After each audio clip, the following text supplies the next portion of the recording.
सर्वांना नमस्कार. शेवटचा घाव क्वालिटी घाव. 14 जूनला शेवटचे काही दिवस बाकी आहेत आणि तुम्ही यापूर्वी युट्यूबचे सर्व लेक्चर बघितले असेल. त्या दृष्टिकोनातून बऱ्याच विद्यार्थ्यांची मागणी होती की सर एखाद्या विषयाचं थोडंसं एक महारिव्हिजन टाईप घ्या. मला इथं बऱ्याच पिक्चरचे नाव आठवले होते, धुरंधार देऊ का काय देऊ, पण ते नको, मला नाही आवडलं. म्हटलं आपण सोपं आणि सरळ सचिन सरांच्या नावानं ज्या पद्धतीने आपण आतापर्यंत करत आलो आहोत तेच करायचंय. ते म्हणजे पॉलिटी. 14 जूनची पूर्व परीक्षा म्हणजे ग्रुप बी ची पूर्व परीक्षा, बरोबर आहे. त्या पूर्व परीक्षेमध्ये आपण घेऊन आलो 10 तास क्वालिटी रिव्हिजन, राज्यघटना प्लस पंचायत राज. आपल्याला राज्यघटना प्लस पंचायत राजचे 15 प्रश्न असणार आहेत, बरोबर आहे. आतापर्यंत तुम्ही राज्यघटनाचा आणि पंचायत राजचा अभ्यास खूप चांगला केला असेल, फॅक्च्युअल डाटा पाठ केला असेल, ज्याला आपण कलम म्हणूया.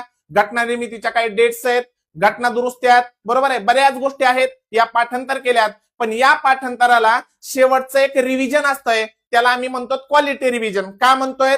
जेवढं तुमचं क्वालिटी रिव्हिजन असेल तेवढा तुमचा क्वालिटी स्कोअर असणार आहे, बरोबर आहे. आणि यापूर्वीही मी तुम्हाला सांगितलंय, सचिन सरांच्या अगोदर म्हणजे माझ्या अगोदर तुम्ही पॉलिटी या विषयाचे बऱ्याच शिक्षकांचे लेक्चर केलेत, बरोबर आहे. एकदा हे माझे 5 लेक्चर करून बघा आणि 14 जूनला तुम्हाला त्या लेक्चरचा कितपत फायदा होतोय हे मला 15 जूनला तुम्ही कळवायचं आहे. क्लिअर आहे? तर उद्या म्हणजे 5 जून, 6 जून, 7 जून, 8 जून आणि 9 जून असे एकूण 5 दिवस दररोज 2 तासाचं एक लेक्चर, असं 10 तासामध्ये आपण घटना निर्मितीपासून जो शेवटचा महत्वाचा टॉपिक असणार आहे तिथपर्यंत एकदम रिव्हिजन देणार आहोत. आणि ते रिव्हिजन कशा पद्धतीने देणार आहोत, तर जे आयोग पॉइंट उचलतोय किंवा पाठीमागच्या 5 वर्षात आयोगानं कोणते पॉइंट सर्वाधिक फोकस केलेले आहेत त्या प्रत्येक पॉइंट वरती आपण रिव्हिजन करणार आहोत. त्याच्यामुळे महाराष्ट्रातल्या सर्व विद्यार्थ्यांसाठी हा प्लॅन आहे. आतापर्यंत तुम्ही टार्गेट 65 नावाची मेंटरशिप ऐकली आहे, सर्वाधिक रिझल्ट आम्ही देतोय त्या मार्फत, बरोबर आहे. तो कोणासाठी पण नाही, त्याचे ऍडमिशन कधीच बंद होतात, पण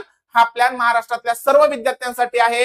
आणि पुन्हा एकदा आतापर्यंत राज्यघटना प्लस पंचायत राज तुम्ही सर्वांनी खूप शिक्षकाकडून शिकले असेल. माझे फक्त 5 लेक्चर बघा आणि त्याच्यानंतर ठरवा की तज्ञ व्हायचं आणि त्या विषयामध्ये मार्क्स कसे मिळवायचे असतात हे तुम्हाला खूप चांगलं समजून जाईल. धन्यवाद.